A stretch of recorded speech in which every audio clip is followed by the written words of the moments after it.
I am Dr. Saima Khwaja. I am board certified in internal medicine. I am also a certified functional medicine practitioner from the Institute of Functional Medicine. I'm also certified in homeopathy with the Center for Education and Development of Homeopathy. And along my journey, I also train acupuncture as well as somatic experiencing. At this point in time, we practice in Columbus, Ohio, and we offer the Essentials program as well as a Cancer Solution program where patients come to us with their whole list of medical problems, and we working at the whole patient and not the hole in the patient. We help them get rebalanced through diet, lifestyle modifications, extensive testing, and then put them back on track and put a smile on their faces. So patients come to our practice for multiple reasons. Typically, they are at the edge, typically.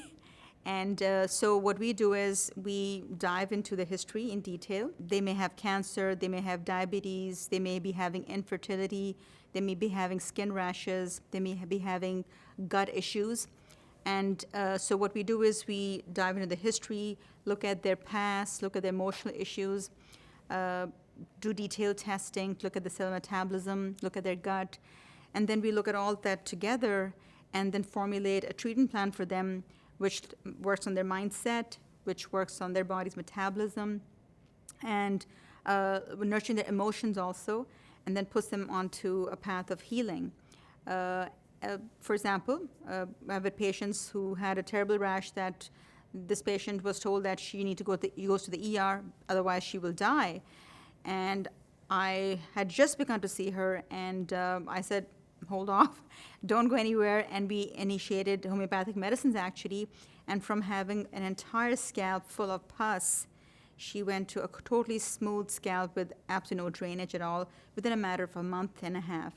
I required a lot of patience from her, but she stuck with me, and she's so thankful for that.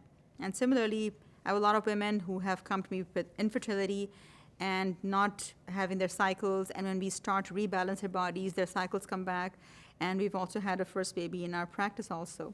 So it's the joy to actually see where patients are and what they achieve by looking at themselves, because they are the key players in the whole thing. I'm just giving them a nudge. I consider myself as a rebel in my profession, but it's amazing when I look back how I stuck to my belief system and went on with it. What I really find missing is that in my medical profession, how collaboration is missing. We have decided that only pharmaceuticals is the way to go, but we have completely forgotten the amazing traditions of the past, like acupuncture, a 5,000-year-old tradition. Chinese said 5,000 years ago that kidneys make blood. And today we know that kidneys secrete a hormone called erythropoietin, which stimulates the bone marrow and makes blood. How do they know that? We don't know. But they were very wise people, and we must not be arrogant that we know it all, and we must respect. And similarly, homeopathy is another amazing tradition. And there's so many other amazing traditions that we feel need to come together and work together as a collaboration rather than an archaic kind of, anarchist tradition where only pharmaceuticals rule and everyone else is a rebel. I am Dr. Saima Khwaja, and I can heal cancer.